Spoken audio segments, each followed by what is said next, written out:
नमस्कार, HNN 24x7 में आपका स्वागत है और मैं आपके साथ प्रिया बिस्ट। बुलेटिन की शुरुआत करते हैं। बलरामपुर में आयोजित कार्यक्रम में मुख्यमंत्री योगी आदित्यनाथ ने शिरकत की, जहां उन्होंने 124 विकास परियोजनाओं का लोकार्पण और शिलान्यास किया। वहीं कार्यक्रम को संबोधित करते हुए सीएम योगी ने कहा कि हमें कालनेमियों से सतर्क रहना होगा। कुछ लोगों को शांति और विकास अच्छा नहीं लगता। साथ ही उन्होंने सपा पर हमला बोलते हुए कहा कि सपा सरकार में दंगाइयों का सम्मान होता था, अब झांगुर जैसे लोग नहीं बचेंगे।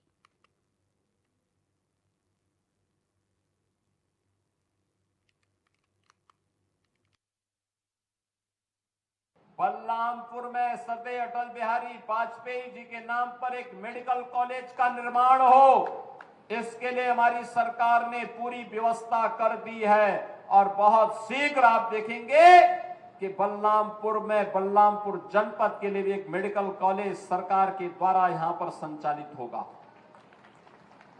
इमलिया कोडर में थारू बंधुओं के लिए उनकी परंपरा और उनकी संस्कृति को संरक्षण करने के लिए एक थारू म्यूजियम का निर्माण पहले ही किया जा चुका है।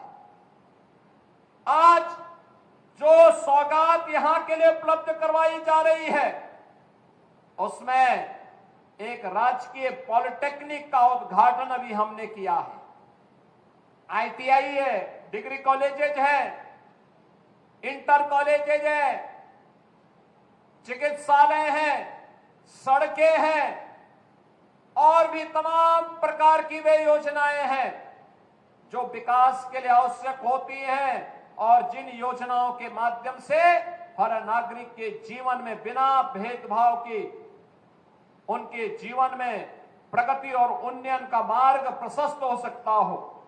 यही तो कार्य डबल इंजन सरकार ने पिछले 11 वर्षों में प्रधानमंत्री मोदी जी के नेतृत्व में किया है।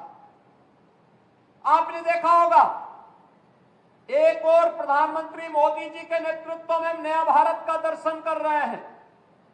बिना भेदभाव के शासन की योजना का लाभ हर गांव को, हर गरीब को, हर किसान को, हर श्रमिक को, हर महिला को और समाज के प्रत्येक तबके को उपलब्ध करवाया जा रहा है और प्रदेश में विकास एक नए सिरे से आगे बढ़ने का काम हो रहा है।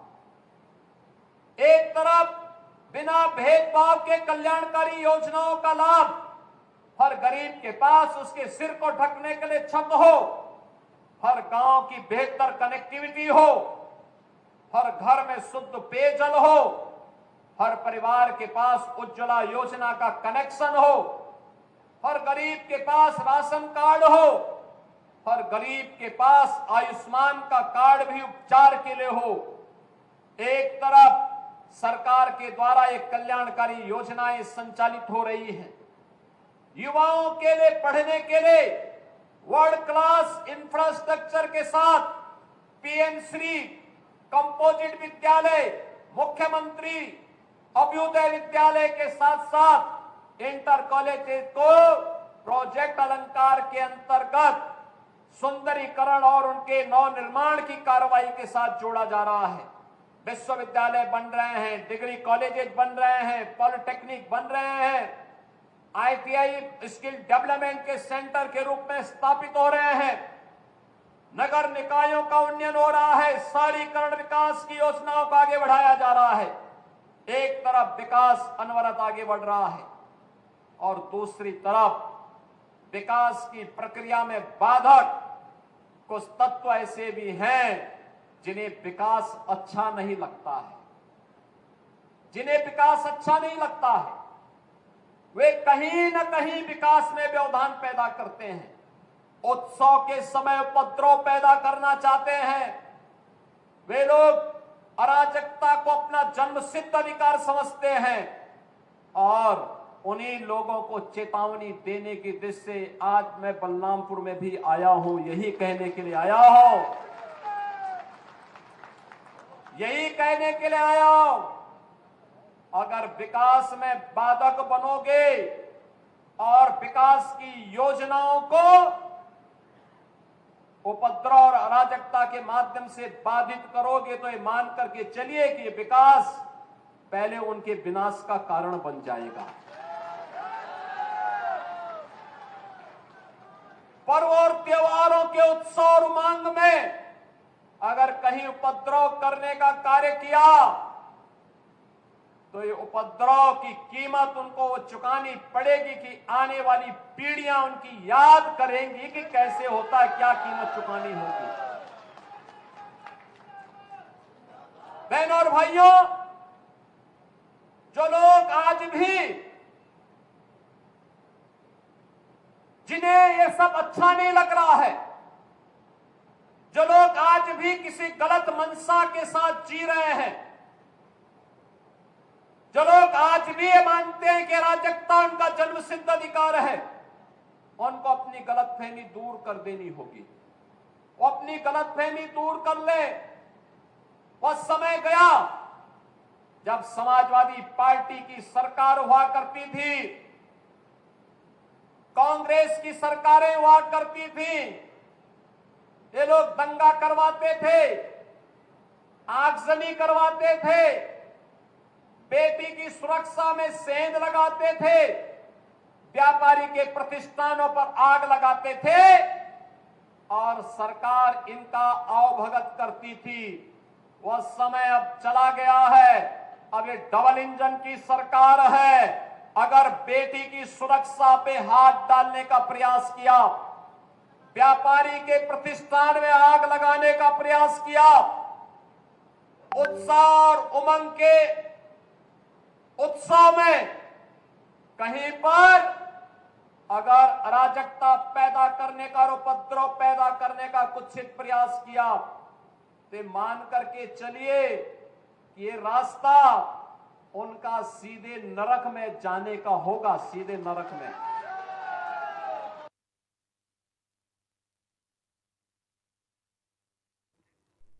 इसी के साथ खबरों में आगे बढ़ते हैं। मिर्जापुर जिले के विद्यांचल में बीजेपी के नगर विधायक पंडित रत्नाकर मिश्रा ने कहा कि आई लव मोहम्मद का एक बहाना है, जिसमें कहीं ना कहीं इन लोगों का चैनल पाकिस्तान से जुड़ा हुआ है। इस हिसाब से ये लोग देश हित में नहीं है।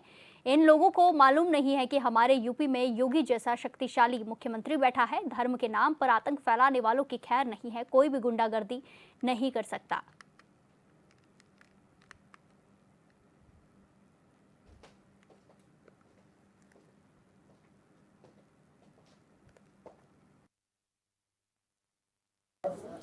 आई लव मोहम्मद एक बहाना है। इसमें कहीं न कहीं से इन लोगों का चैनल जो जुड़ा है पाकिस्तान से ही जुड़ा है। जिस हिसाब से लोग कर रहे हैं ये देश हित में नहीं है। इन लोगों को मालूम नहीं है कि हमारे यूपी में योगी जैसा शक्तिशाली मुख्यमंत्री बैठा है। पहले की तरफ अब नहीं चलेगा। अगर जो करेगा उसको कायदे से कुटाई करके और उसको ठीक करने का काम किया जाएगा। अब कोई भी गुंडागर्दी कोई भी नहीं कर सकता कि धर्म के नाम पर आतंक मचाया जाएगा। आतंक मचाने का काम उनको कायदे से कुटाई होगा, ये कोई रोक नहीं सकता। इसी के साथ खबरों में आगे बढ़ते हैं। आई लव मोहम्मद की आड़ में हुए बवाल पर योगी सरकार सख्त दिखाई दे रही है। वहीं कानपुर में दंगा करने की साजिश में एक नामजद समेत 26 पर एफआईआर दर्ज की गई है। आपको बता दें कि भड़काऊ वायरल वीडियो के आधार पर दंगा भड़काने और भीड़ इकट्ठा करने पर मुकदमा दर्ज किया गया है। बीते शुक्रवार को जुम्मे की नमाज के बाद ऑडियो वायरल हुआ था।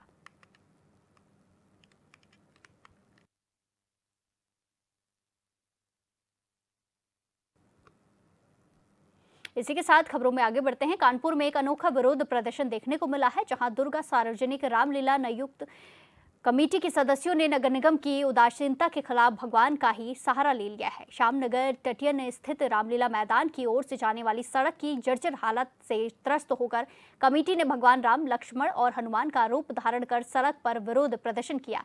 इस दौरान उन्होंने नगर आयुक्त और नगर निगम के खिलाफ मुर्दाबाद के नारे लगाए। कमेटी के सदस्यों ने चेतावनी दी है कि अगर अगले 48 घंटे के भीतर सड़क का निर्माण कार्य शुरू नहीं किया गया तो वो रामलीला का मंचन बंद करने के लिए विवश हो जाएंगे।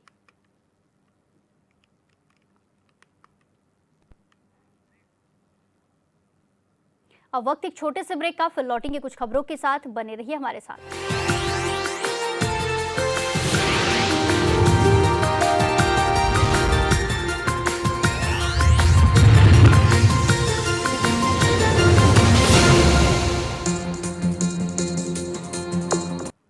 ब्रेक के बाद एक बार फिर से आपका स्वागत है। रुक करेंगे खबरों का। नौबस्ता स्थित राजीव विहार निवासी व्यापारी अजित ठाकुर एक हनी ट्रैप का शिकार होकर साइबर ठगों के झांसे में आ गए। ठगों ने शेयर ट्रेडिंग के नाम पर उनसे 27.53 लाख रुपए ठग लिए हैं। जब व्यापारी ने लाभांश निकालने की कोशिश की तो कंपनी ने टैक्स के नाम पर 15.72 लाख रुपए और मांगे। इसके बाद उन्हें ठगी का एहसास हुआ और उन्होंने साइबर क्राइम थाने में शिकायत दर्ज कराई। व्यापारी अजित ठाकुर के मुताबिक मार्च महीने में उन्हें एक अज्ञात व्हाट्सएप कॉल आई। फोन करने वाली युवती ने खुद को दीपिका शर्मा बताया। बातचीत का सिलसिला चला और दोनों के बीच दोस्ती हो गई। दीपिका ने गोल्ड ब्रिज इन्वेस्टमेंट नामक एक शेयर ट्रेडिंग कंपनी में निवेश करने की सलाह दी और शुरुआत में 50,000 निवेश करने को कहा।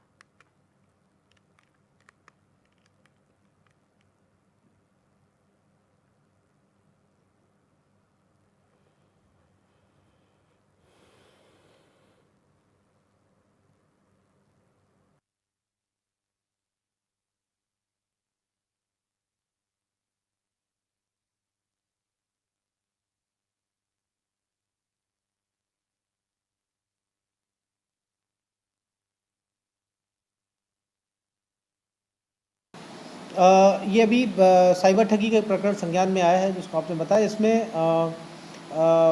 ये जो व्यापारी थे इनसे इन्वेस्टमेंट कंपनी के नाम पर जो है वो ठगी की गई है। इन्वेस्टमेंट ऑप्शन इनको बताया गया कि यदि आप इस स्टॉक में इन्वेस्ट करते हैं तो आपको भारी मुनाफा मिलेगा और इनको फिर उस स्टॉक में इन्वेस्ट करने के लिए इनसे कुछ पैसे मांगे गए और इन्होंने उस खाते में पैसे दिए और फिर उसके बाद इस तरह से करके ये ठगी हुई है। इसमें जो अकाउंट्स है वो भी हम लोगों ने ट्रेस किए हैं।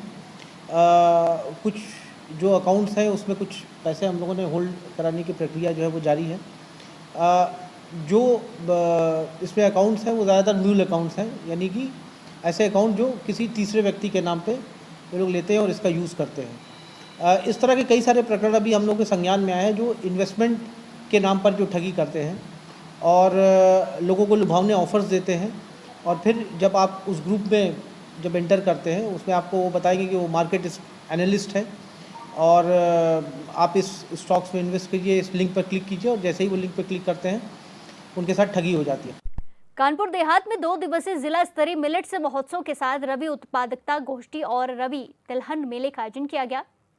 गोष्ठी में किसानों को कृषि विशेषज्ञों ने अहम जानकारी दी। वहीं कई विभागों ने कृषि संबंधी स्टॉल लगाकर किसानों को जागरूक किया। दरअसल कानपुर देहात के माती स्थित इको पार्क में कृषि विभाग द्वारा श्री अन्न के उत्पादन के प्रति किसानों को प्रेरित और जागरूक करने के लिए 2 दिवसीय स्तरीय मिलेट्स महोत्सव के साथ साथ रबी उत्पादकता गोष्ठी और रबी तिलहन मेले का आज शुभारंभ किया गया।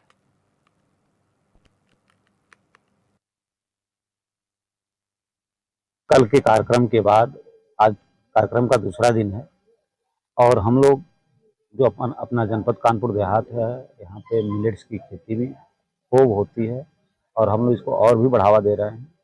इस समय ज्वार, बाजरा, तांवा, रागी, कोदो इनकी खेती को हम लोग बढ़ावा दे रहे हैं।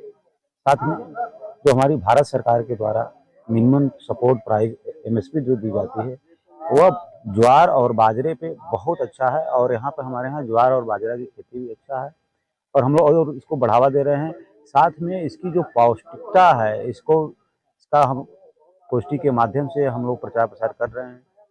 जो ज्वार बाजरा खाने में भी हेल्दी है और इसमें इतनी अधिक मात्रा में फाइबर होता है जो हमारे डाइजेशन को बनाए रखता है। साथ में इसमें हम आयरन और जिंक भरपूर मात्रा में पाए जाते हैं। कैल्शियम की भी मात्रा होती है जिससे हमारे स्वास्थ्य वर्धक होता है और जो हैवी वेट की बात होती है वे हैवी वेट को भी बढ़ने नहीं देता है और शरीर को स्वस्थ रखता है।